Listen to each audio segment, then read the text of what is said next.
sent any videos, so you can be... That car, babe, that car is on top of the other one. Holy, there's a car on top of another car. The City of New London is currently grappling with a natural disaster of unprecedented proportions. As of Saturday, April 18th, 2026, the community finds itself at the epicenter of a historic flooding event that has effectively paralyzed the region, displaced thousands of residents, and rewritten the record books for the Wolf River. For decades, the flood of 1979 served as the benchmark for catastrophe in New London, with the Wolf River peaking at 11.83 feet. That record, which many believed would stand for a century, was officially shattered on Friday afternoon. By early Saturday morning, the National Weather Service, NWS, confirmed that the river had reached a staggering 11.93 feet, with projections suggesting a crest of 12.0 feet before the waters begin their slow recession.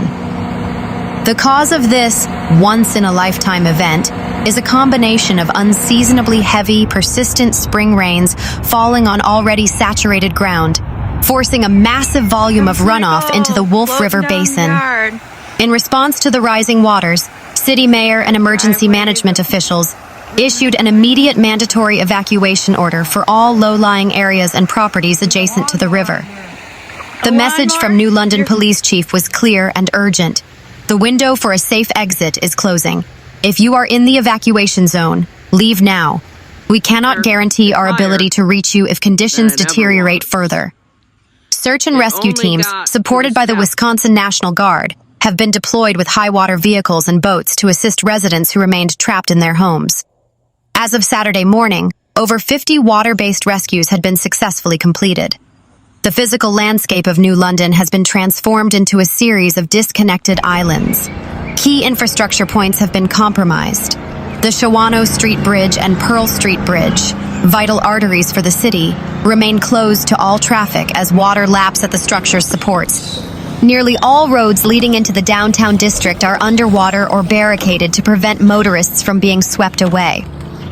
In a massive preemptive safety move, We Energies disconnected natural gas service to approximately 1,800 customers. This was done to prevent underwater gas leaks and potential explosions as foundations shift and soil erodes. Localized power outages are being reported throughout the city as fallen trees take down lines and soften soil. The flooding has halted the rhythms of daily life. The New London School District has canceled all in-person classes, transitioning to virtual learning where possible, though many families lack internet access due to the outages. Furthermore, the United States Postal Service, USPS, has officially suspended all mail delivery and retail operations within New London until the safety of their carriers and the accessibility of roads can be guaranteed.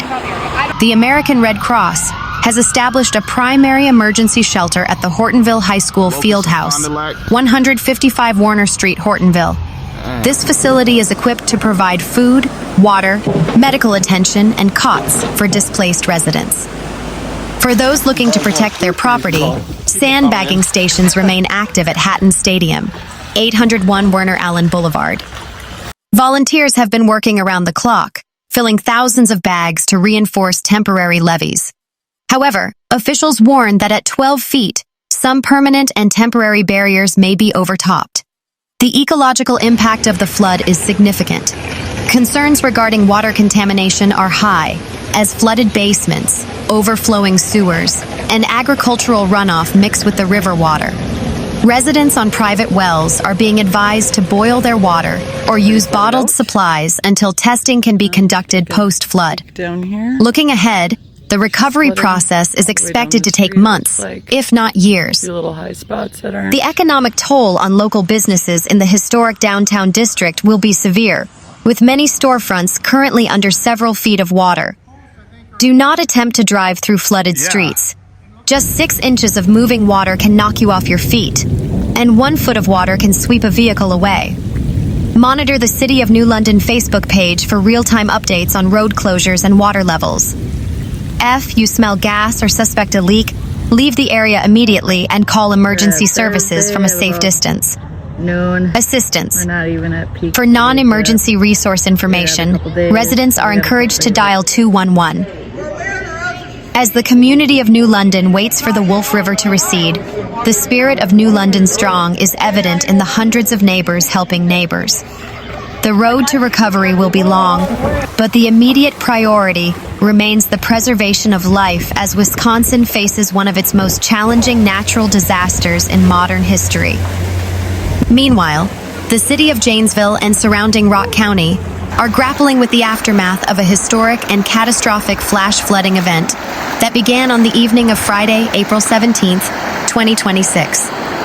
What started as a severe weather system quickly evolved into a life-threatening emergency, prompting local officials to declare a citywide state of emergency and urge all residents to prioritize immediate safety over property. The crisis began late Friday afternoon when a series of training thunderstorms stalled over southern Wisconsin. Within hours, Jainsville was inundated with several inches of rainfall, far exceeding the capacity of local drainage systems and causing the Rock River and local creeks to rise at an unprecedented rate. By nightfall, the city's streets had transformed into rushing rivers, trapping motorists and forcing residents to seek higher ground. In response to the rapidly deteriorating conditions, the City of Janesville and Rock County Emergency Management officially activated their Emergency Operations Centers, EOC. This is an unprecedented weather event for our community, a city spokesperson stated during an emergency midnight briefing. Our primary focus is life safety. We are pleading with residents, do not travel. If you are in a safe location, stay there. If you are in a low-lying area and see water rising, move to the highest floor of your building immediately. The Jainsville Police Department and Rock County Sheriff's Office have been working tirelessly, executing dozens of water rescues throughout the night.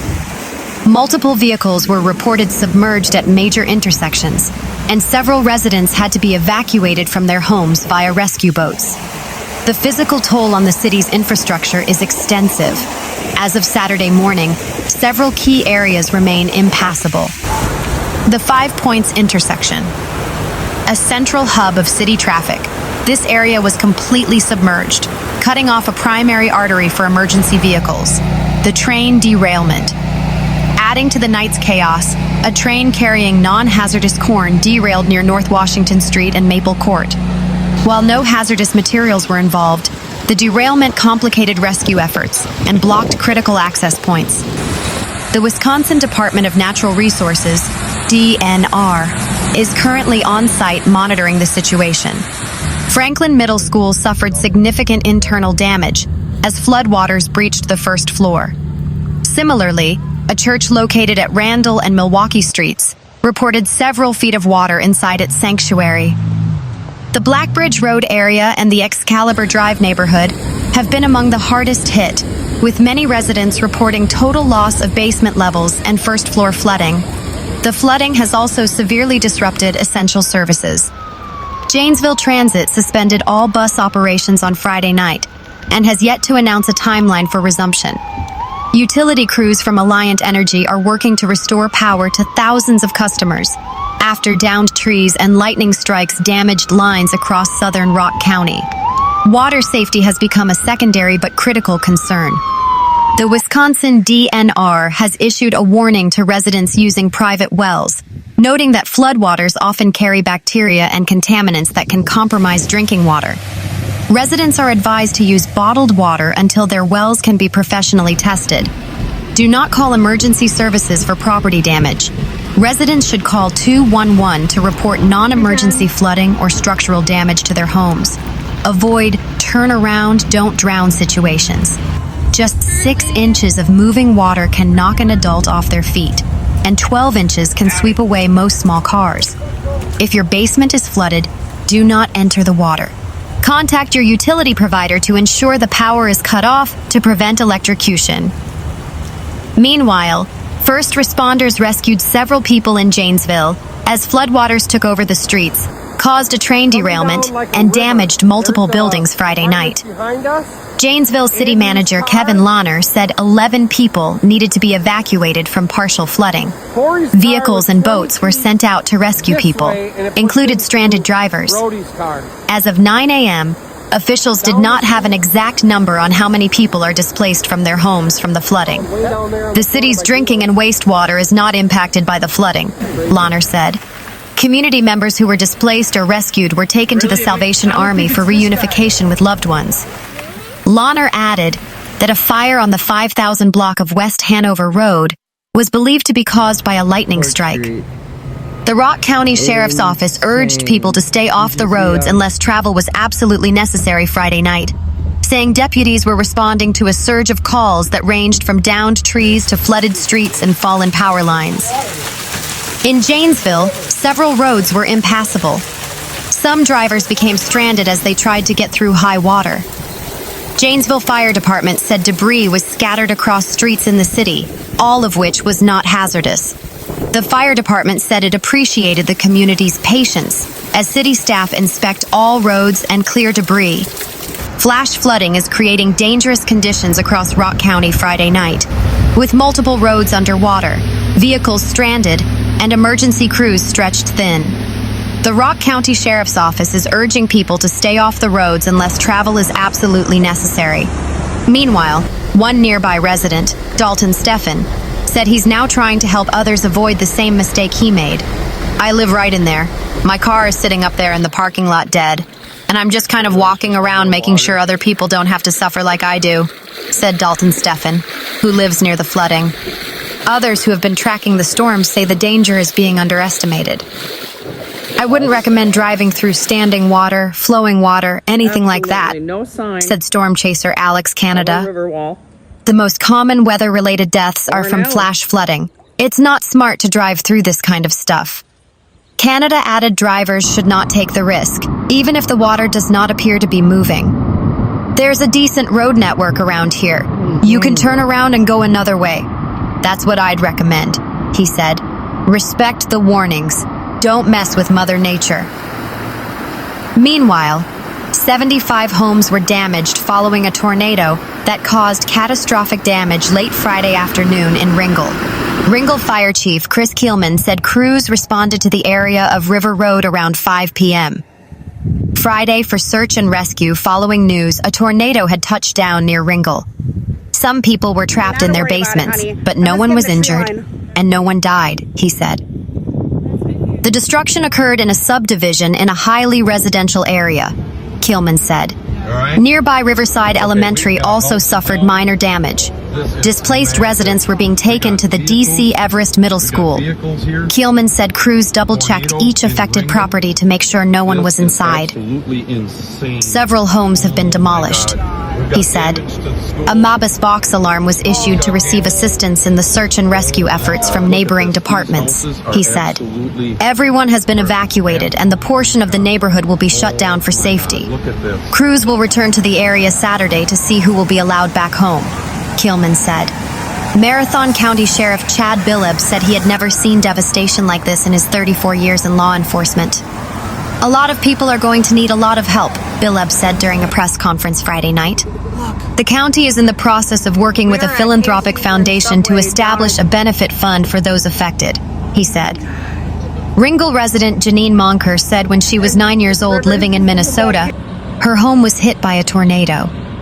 Now in her 70s, she recalled that similar day. As a kid, I just remember it got dead quiet right before the tornado hit, and we barely got down there and we could hear it going over, and you could hear everything crashing, and you could hear the house falling apart. And like I said, I'm one of the lucky ones that my house is intact. I lost my garages and everything that was in them, said Moncourt. The tornado started in Cronenwetter and carved a path north to Ringle, Billeb said. There was also damage off of County Highway O in Stettin from the storms, he said. The destruction of the historic church serves as a primary example of the increasing volatility of local weather systems. Historical records and recent updates from 2026 suggest that the frequency of these high-impact storms has continued to rise over the past several years. Climate experts are currently evaluating whether these shifts signify a permanent relocation of Tornado Alley toward the upper Midwest. The increase in early season touchdowns has prompted local authorities to prioritize severe weather alerts and community preparedness programs.